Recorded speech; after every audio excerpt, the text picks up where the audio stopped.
Mary Helen Dara, Taylor Automotive Family, Women in the Driver's Seat. Today we speak with Rebecca Taylor, an incredible financial consultant who helps families and individuals make financial decisions with confidence. Rebecca is also an incredible community supporter who lends her heart and her time to local organizations. Pleased to visit with her today, so let's get inside and speak with Rebecca.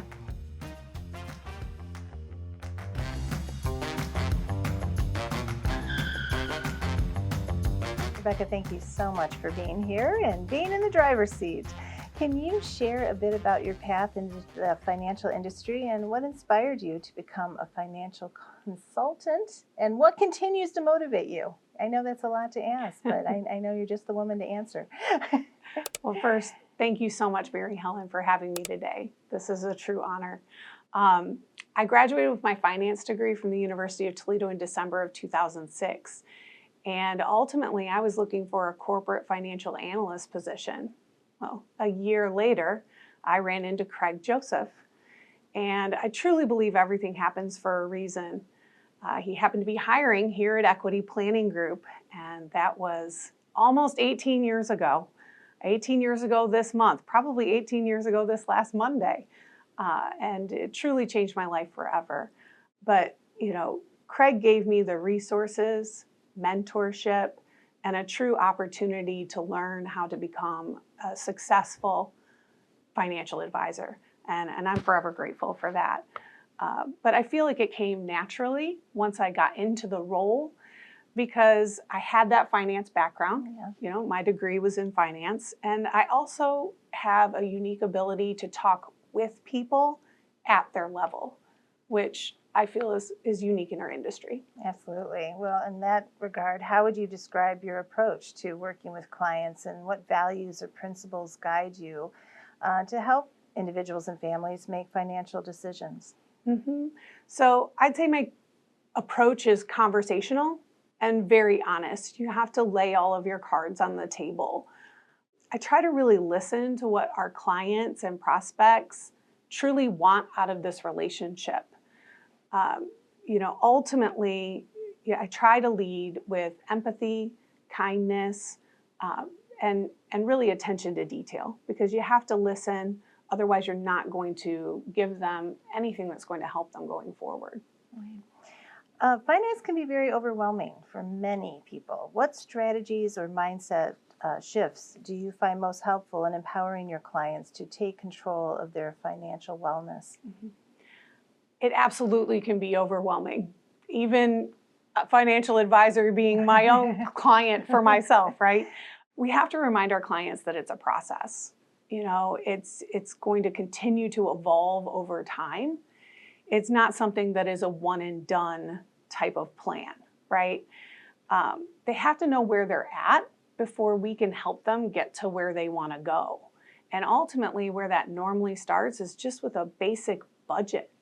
What does it take for you to live comfortably on a monthly basis?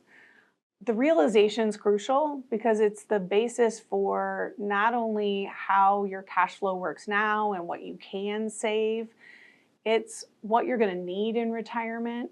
It's the basis for all those future planning, all those financial goals going forward. Right. Well, you're very active in giving back to the community. And can you talk about some of the organizations you support and why these missions are especially meaningful to you?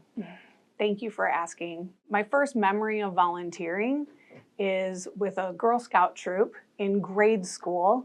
We engaged with individuals at Sunshine Children's Home. Now the work that I do presents connections and opportunities with a multitude of different local organizations, and we love to support as many as we can, personally as well as through Equity Planning Group. Currently, I proudly serve as a board of directors member for Ann Grady Services.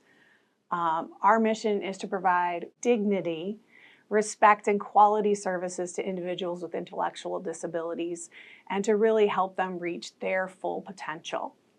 I love that my volunteering life has come full circle. From Sunshine Children's Home all the way to Ann Grady Services currently. That community has so much heart and so much potential. They deserve to be empowered and live fulfilling lives. My family and I also enjoy supporting an organization near and dear to your heart, Mary Helen, Sylvania Area Family Services. We do so in any capacity we can throughout the year, but this time of year is super special because SAFS allows folks like us to adopt families for Thanksgiving and for Christmas. And my family truly enjoys pulling together, a nice, kind of basket of goodies, a little extra care with that package, not just with the things that they've requested for the holiday.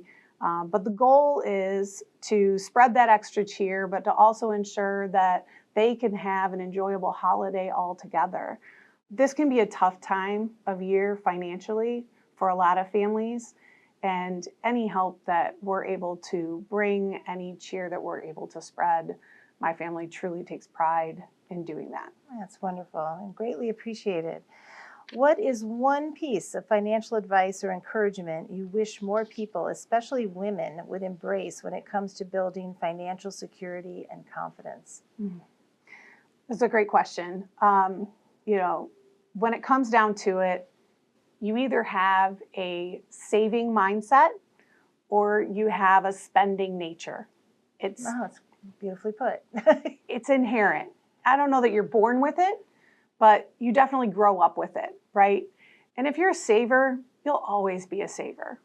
My challenge is to help the spenders to see that saving first and spending what's left is the best formula for their financial future and the financial future of their loved ones, whomever it is that they care for, right? It's also important to acknowledge any financial fears that you have. Put them out on the table. Talk about that with your financial advisor. The first step to overcoming them is just acknowledging them in black and white. At the end of the day, if dollars are just left in our bank account, we tend to spend them, right? They go somewhere. They get allocated elsewhere, whether we're thinking about it or we're not. So you have to intentionally have a plan to save for it to work and be successful. Great advice. All right, Rebecca, buckle up. It's the lightning round questions. What's one word friends use to describe you? Genuine. Oh, I can see that. Your go-to way to unwind after a long day? Perhaps a cocktail on occasion, but more so conversation with family and friends. I love hearing about my 4-year-old August and 6-year-old Naomi's day. It's just precious at the end of the day. Yes, savor those conversations. A book or podcast that has influenced you professionally? The Energy Bus by John Gordon. If you haven't read it, it's a quick read, and honestly, it just makes you look at things through a different lens. If you need to shake it up, it's a great book for that. Oh, I'm going to check that out. Something most people are surprised to learn about you? I retired from bartending to become a financial advisor. I did not see that coming. Okay, we'll have to have a conversation, a cocktail to discuss that later. Yes, ma'am. Best piece of advice you've ever received? I received this from my mother a very long time ago. Life isn't fair. Do something about it. Oh, that is very good advice. In one sentence, what does financial confidence mean to you? Financial confidence to me means feeling empowered to provide the life that you want, not just for yourself, but for your loved ones, for those around you that you support. Right. And finally, if you could have dinner with any inspiring woman, past or present, who would it be? Dolly Parton. Oh, I love that. I think that she would just be so interesting. I mean, I cannot imagine the stories she has to tell. And she is such a charitable human. Yes. I would love to hear how she balances all of that. Oh, yes. That would be amazing, wouldn't it? Well, thank you, Rebecca, so much for sharing your time with us and great advice. And thank you so much for being our woman in the driver's seat. Thank you, Mary Helen. I do have one little disclosure I have to read for my broker-dealer. Securities and investment advisory services are offered through Osaic Wealth, Inc., member of FINRA and SIPC. Osaic Wealth is separately owned in other entities and/or marketing names. Products or services referenced here are independent of Osaic Wealth. Oh, you got to be compliant. Thank you. I Always. appreciate it. All right. Well, thank you again. Thank you. Thank you, Rebecca, for visiting us with today, and thank you for sharing your insight and some great advice on our financial worlds and also inspiring us to give back. Let's hit the road and see who's next in the driver's seat.